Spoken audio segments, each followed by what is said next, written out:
મિત્રો હું સુરેશભાઈ મકવાણા એડવોકેટ અને આમ આદમી પાર્ટી રાપર તાલુકા પ્રમુખ. મિત્રો આજરોજ મેં મેવાસા રોડથી કરી અને ભીમદેવકા, ફૂલપરા, ખોરિયારીવાંડ, માણાબા, પગીવાંડ, રાયમલવાંડ તેમજ કુંભારિયા સહિત પેથાપર સહિતના ગામડાઓની આજરોજ મેં મુલાકાત લીધી. મિત્રો, ભારતીય જનતા પાર્ટીથી માત્ર ને માત્ર વાહિયાત વાતો જ થાય છે.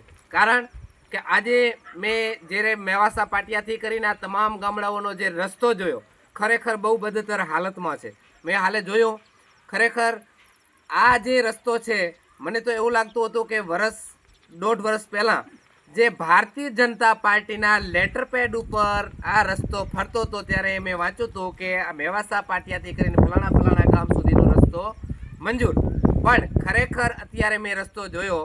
આજ દોઢ વર્ષથી ખાલી વાહિયાત વાતો કરતા ભારતીય જનતા પાર્ટીના જે નમાલા નેતાઓને હું કહેવા માગું છું કે માત્ર કાગળ ઉપર, માત્ર ન્યૂઝ ઉપર, માત્ર વાહિયાત વાતો ન કરો, ખરેખર કામ કરો.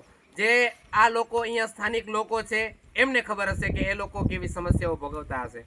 કારણ કે મિત્રો, આરોગ્ય વસ્તુ એવી છે, બીમારી માંદગી વસ્તુ એવી છે કે ક્યારેક અચાનક કોઈ એવી વિકટ પરિસ્થિતિ આવે, કોઈ પ્રસૂતિ માતાને જ્યારે હોસ્પિટલે લઈ જવાની વાત આવે ત્યારે 108ને આપણે કોલ કરીએ તો આવા રસ્તામાં એને પહોંચતા પણ વાર લાગે અને આવા લોકોનો અધવચ્ચે ક્યાંક મૃત્યુ પણ થઈ શકે, માતા પણ ગુમાવી શકે, બાળક પણ ગુમાવી શકે. આવી પરિસ્થિતિ જ્યારે આવી શકે, આવી પરિસ્થિતિ જ્યારે ન આવે એના પહેલાં આપ સૌ વાકેફ બની અને આપ સૌને વિનંતી છે, સૌ ગ્રામજનોને વિનંતી છે, સૌ કાંઠાપટ્ટીને વિનંતી છે કે આ ભ્રષ્ટ ભાજપના નેતાઓ સામે અવાજ ઉઠાવો અને જ્યારે પણ બીજી વખત મત માગવા માટે આવે ત્યારે આવા લોકોને તમે ધોકા લઈ અને ભગાડો.